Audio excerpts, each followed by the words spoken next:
Alors Patricia Boyer-Dufeu, quand on parle emploi à domicile, ça recouvre quel type de métier ? Alors, ça regroupe les emplois familiaux, c'est-à-dire pour faire le ménage, le jardinage à la maison. Ça comprend les assistantes maternelles agréées et les gardes à domicile pour les enfants. Il y a une liste de services, de métiers, vraiment qui rentrent dans cette case-là ? Sur le site du cesu.ursaf.fr, il y a la liste des emplois concernés qui peuvent rentrer dans le cadre du chèque emploi-service universel. Comment se porte le secteur de l'emploi à domicile ? Alors, il se porte bien, un peu moins bien, puisqu'en fin 2018, on a enregistré une diminution de 3,9% en Limousin, contre 1,3% sur le plan national. Ça, c'est hors assistante maternelle. Et pour les assistantes maternelles, le même constat, il y a une baisse de 5,1% en 2018 contre 3,4% sur le plan national. Donc effectivement une légère baisse, mais ça continue à concerner beaucoup de monde quand même. Oui, ça concerne beaucoup de monde. Oui. Alors on découvre notre thématique en images et puis après on continue à en discuter évidemment. On va devoir prendre une nounou à domicile, mais question administrative, ça m'a l'air compliqué.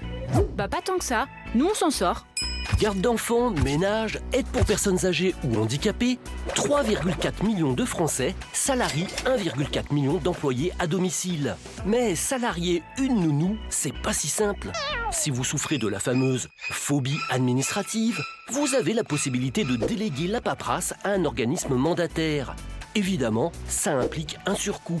Par contre, si vous choisissez de gérer vous-même, il va falloir vous soumettre à quelques obligations, à commencer par l'établissement d'un contrat de travail.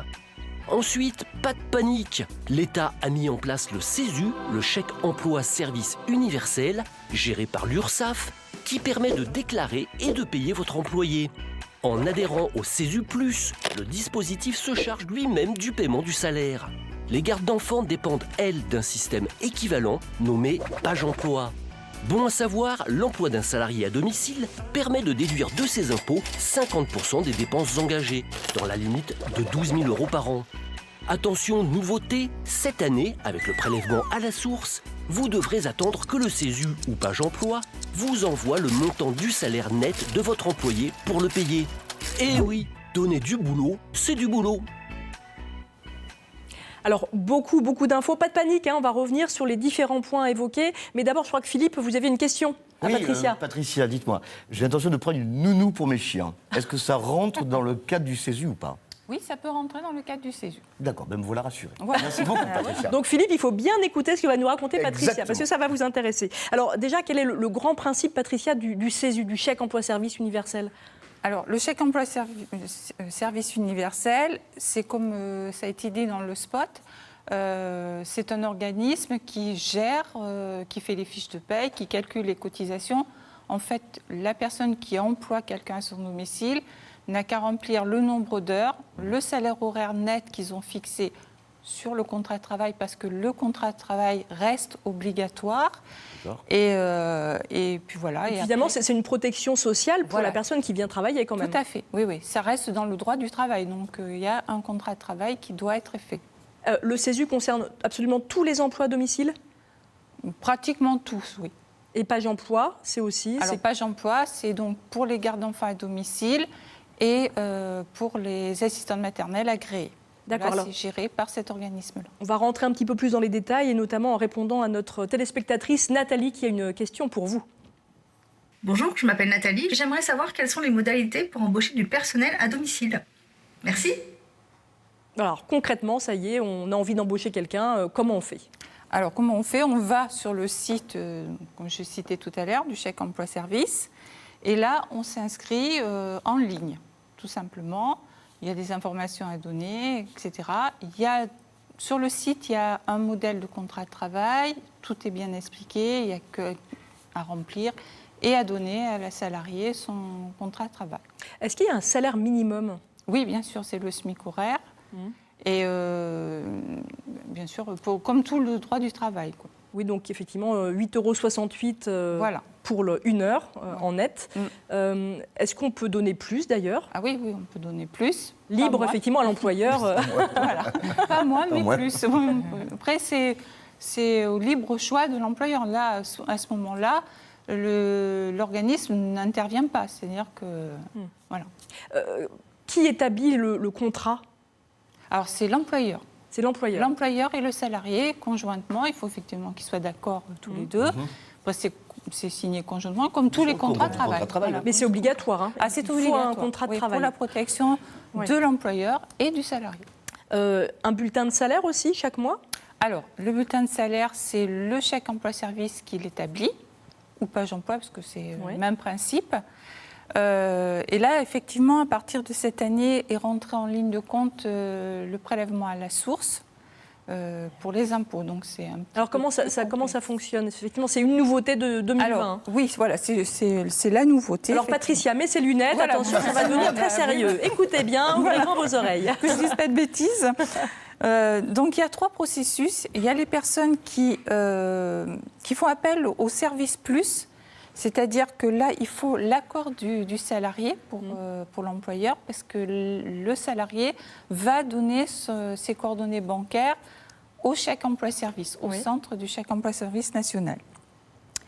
Dans ce processus-là, si les deux ont Internet, donc tout est fait par Internet. Donc, une fois que la déclaration en ligne est effectuée par l'employeur, le CESU prélève le salaire déduit du montant de l'impôt sur le compte bancaire de l'employeur. Oui. Le CESU verse le salaire déduit du montant de l'impôt sur le compte bancaire du salarié. Oui.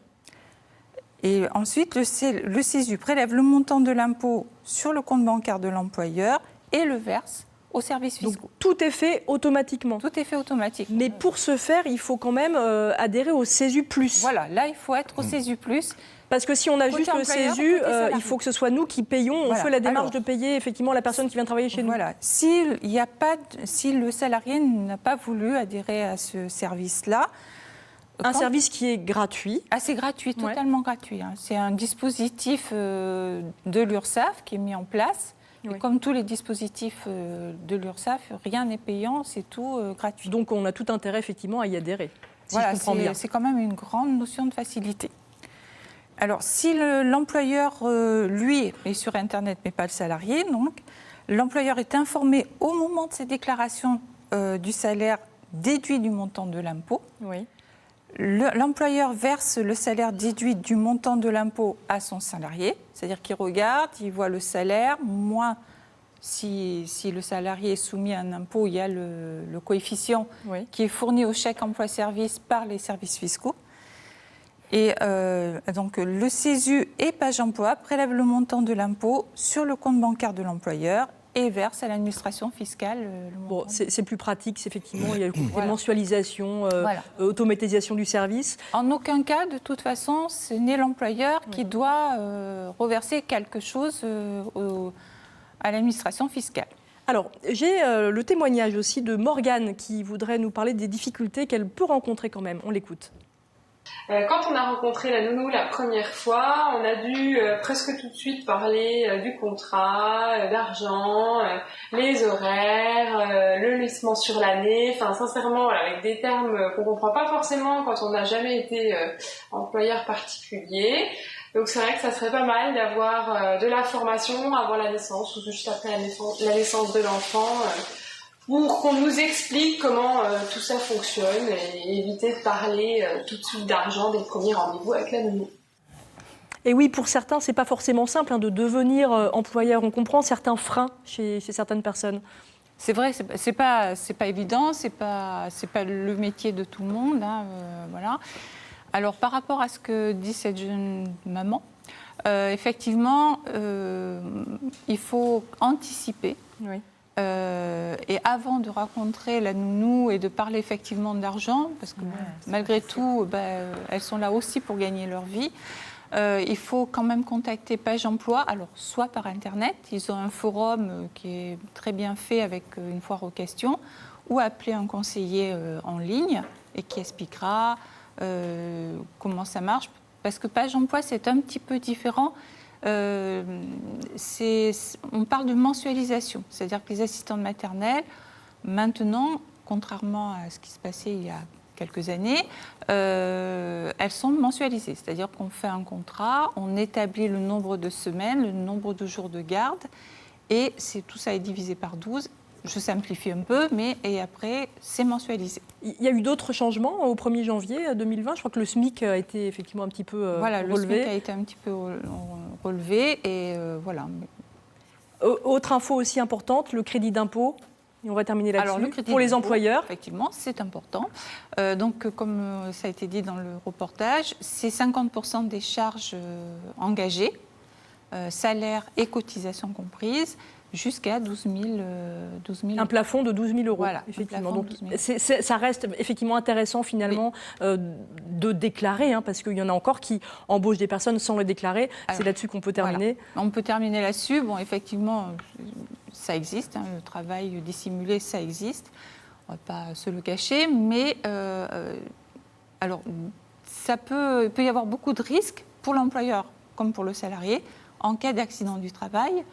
Et pour les assistantes maternelles, bon, là, il y en a quand même très peu. Oui, il y a très peu de travail au noir pour les assistantes maternelles. Voilà, la santé des enfants, etc. Donc, c'est un petit peu plus compliqué. Merci beaucoup, Patricia. Vous avez des questions, des témoignages. Vous n'hésitez surtout pas à nous appeler au 0805 383 383 ou aussi sur notre page Facebook. Bien sûr, ensemble, c'est mieux.